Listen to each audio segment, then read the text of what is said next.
Well, he's had a successful TV career, but Mario Lopez is hardly one-dimensional. He's about to come out with a documentary about boxing and his love for boxing.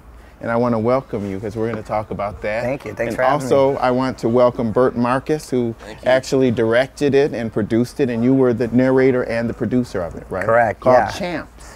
Champs. That's. Are we committed to Champs? Yeah, Okay. Champs is good because we've been waffling on the title right there. I mean, you know, most importantly is the film itself, and real proud of the way it came out. And I think ultimately it's going to expose a lot of people to the sport, the colorful characters of the sport, and they'll be able to relate whether you're a boxing fan or not, just because everyone is fighting with something or has a struggle in their life. And I had a chance to see this in New York. The thing that really kind of touched me was that you were working through the whole documentary towards your own charity boxing match that you were doing. And you could see the struggle that you had just trying to keep up with the pace of everything that you have going on in your life. Yeah, I mean, I feel very blessed, first of all, to be as busy as I am with the different things going on in my life, and I still need an outlet as far as to kind of get the stress out and physically, because I'm a hyper guy, and I grew up wrestling, and I've always sort of been attracted towards individual sports and been a big boxing fan, and just kind of fell in love with the world and everyone around it. And I actually do commentating for HBO Boxing and the international feeds, and as a matter of fact, I'm doing the Pacquiao fight, the next fight coming up, and I just thought that me taking this journey and maybe including the audience to join me with this fight in particular, because I had done other ones in the past too, that it can kind of just be seen through my eyes in a way of paying homage to these great fighters who have been an influence in my life, and just kind of catching a glimpse of the characters in this world that a lot of people aren't familiar with. And that's great because, Bert, you're a rising star in the documentary world, in the film world. You came out with Teenage Paparazzo, which you worked with Adrian Grenier on that, right? What do you think? How did you guys hook up? Well, you know, Mario's been a dear friend of mine for a number of years since I was a teenager. I think just from getting to obviously know Mario really well, I was always really kind of intrigued about his love and respect for the sport of boxing, because I never met a guy who knew the history of boxing, was such a student of the sport. And to be honest, I'm a sports fanatic, but didn't really get into boxing the way I did until I really, you really got into it. Yeah. You have Mike Tyson, you have Sugar Ray Leonard, all of these superstars. How did you get the participation of all these people? Well, being just surrounded in the game for a while now, for either the gyms or working on the broadcasts themselves, then I become friendly with the fighters, and so just simply calling and kind of letting them know what we're trying to do. And Bert, you were building your name. You came from USC, right? You're a native of California. Correct. So you're building your name, and then when you ended up showing Teenage Paparazzo to people, did that start to bring you some credibility to do other projects? Yeah, I think absolutely. I mean, when we brought it to Sundance and sold it on, I believe, the first night to HBO, and it was obviously very exciting for our team, and a film that we were very, it was a passion project, and another kind of project that Mario's actually in as well, that we were blessed enough to make, and the audience really received it quite well. Are you training now still? Oh yeah, I'm always like. So how many hours do you train? No, I try to get in and out. About an hour and 15, hour and a half the most. I don't like to spend too much time there because I don't have the time so I try to be kind of quick but intense about it, and it seems to work out. But it's not like we're not playing tennis here. You want to be on the ball if you're boxing, because you literally get your bell rung and knocked out sometimes. What's great about your documentary that really struck me, which made me want to call and see if you would talk to me about it, was it's intellectually driven. It's a very thoughtful take on boxing and your love for boxing. Was it important for you to do that? Well, yeah, I mean, it's not a bunch of knuckleheads just getting in there and beating each other up, and the people behind it, and there is an actual science to it, hence the expression sweet science. And I just think it's the type of, or the only sport where you're completely naked in all your vulnerabilities and you really find out what you're made of. There's no other sort of sport that exposes the true essence of you as a man, because you will run the gamut on everything there. It will expose all. Well, he told me that you made him fight. And he ended up getting 3 ribs broken because you were I don't know about the 3 ribs. Cracked ribs. I don't know about the 3 ribs. No, it's my buddy. You really did that to him, man? Well, I wanted him to get in there. I was hoping to inspire him just as a friend to get in there and start working out. Okay. And then, you know, I'm like, this is like serious. We're not shooting hoops. You know, you can't just jump in. I said, I want you to see how it just so you can, as a filmmaker, just kind of appreciate it, just to get a little tiny glimpse. Right. So he went in with our buddy for. Did you do 2 rounds? Did you only do 1? No, I did 2.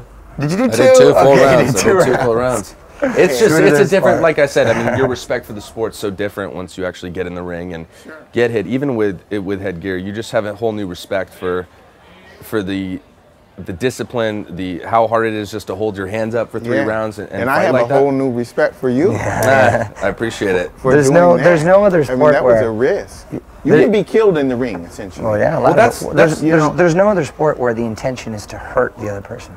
And that's what I always found. Really, you know what I mean? Because you think about it, everything else, even in football as physical it is, your intention is not to hurt them.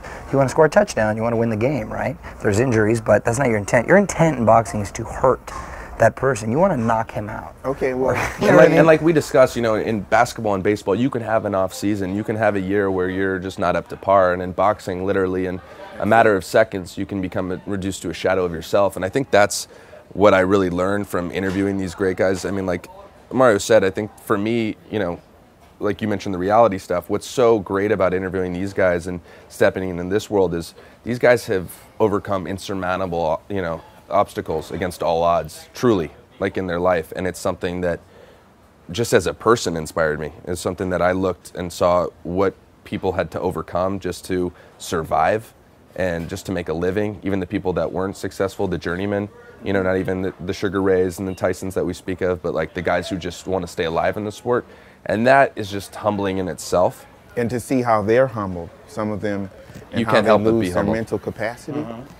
Absolutely. When you talk about the young generation, it's not like it used to be when we were kids and we had all of the major fights that we would get enthusiastic about. Now there's UFC and there's MMA is kind of taking over a little bit. What do you think about the future of boxing? I think it's here to stay. I think it's like a cockroach. You'll never get rid of it. It's here, and I think it's still a better product in my mind. And I'm a wrestler, as opposed to MMA. As far as the theater of drama, because it allows for ebbs and flows, and MMA is a little bit more cockfightish. It's intense. It's quick, and it gets over quick. And I like it too. Let me say, I'm a fan of that as well. But boxing, with its rich history, with its colorful characters, with the skill level, and you look at the pay as far as the athletes too, the highest paid MMA athletes and the highest boxers, there's no real comparison. And I think you know, the main problem is that it's on network TV and it's not seen on a weekly basis the way it once was. But hopefully things are changing. Those things are changing. Did you worry, because you talked about wanting to protect your voice, but also your brain? I mean, it's critical in your job. Yeah. No, there's a lot of. About that? Oh yeah, a lot of people are like, why don't you play golf? And his face. Why don't you, you know? So yeah. This is the big. Boxing's between him and Oscar De La Hoya, you're the biggest. You cornered the market in terms of the ladies, right? Well, thanks, but I mean, boxing's probably about the worst thing I could do. But that's as right. far as Your my face career. too. You get beat up. Right. You didn't worry get about a little punchy. Well, no, it's not that I'm worried. Or if I worry about it, then I'm not. I shouldn't be even getting in there. I just try to be cautious, and you know, you use headgear and stuff too. But I mean, I've gotten staples on my head, and I still get banged up. My nose gets swollen, and I get a little. So you know, got a good makeup artist. How many times have you broken your nose? Only once as a kid, not with boxing. Yeah, not with boxing, ironically. But tell me, you got staples and then had to host the Schwarzenegger. Yeah, but I mean, the odd thing, I got an elbow on the top of my head and had to get 6 staples on the top of my head. And I didn't want him to shave it, so I just told him to do it with the hair. And you didn't get any kind of resistance from the front office? Well, nobody knows. The people on extra. They now know. They never told you not to do that? Well, yeah, I mean, it's frowned upon, but they didn't know, so. Oh, they didn't know that you were working on the doc? Yeah, they didn't know. until you came out with this great piece of journalism. And now they know, but I think they knew that he was doing a project. They didn't know he was going through it firsthand. So you know that next contract, there's going to be a clause in there. well, right? I know that's what I was. Yeah, that's actually a good point. But You have we'll to try- find something new to we'll do try to that they're avoid not that. going to think of. You actually sparred with Oscar De La Hoya, guys. I spar with a lot of pros. De La Hoya is a good friend of mine, so we sparred a lot. But him, Shane Mosley, a lot of champions, pros all the time. All What the do time. you So I think get of in that? there. I mean, that's something I was, especially being a dear friend, I've always been fascinated with that, and I've always thought that irony of, you know, a guy that is essentially known as a, you know, such a dapper young man as he is, and, you know, and such a charismatic guy, you just don't really see this guy as being like, oh, you know, necessarily, you know, he's strong and he's in great shape, but it takes a whole different kind of mindset and discipline to get in there with these guys, and Almost I think a fearlessness. Yeah, and I think when I saw that, that's when kind of my eyes lit up, and I saw, you know, this is a great story here. Okay. I want to thank you, Mario Lopez. You got it, man. Thank you. And Bert Marcus. Thank you, man. Congratulations Appreciate it. on Thanks so Champs. much. We'll be looking forward to that. All right, man. And keep us posted on everything you're doing. Okay. Absolutely. Thank you for your time. And with Mario Lopez and Bert Marcus, I'm Lee Hawkins. We'll see you next time.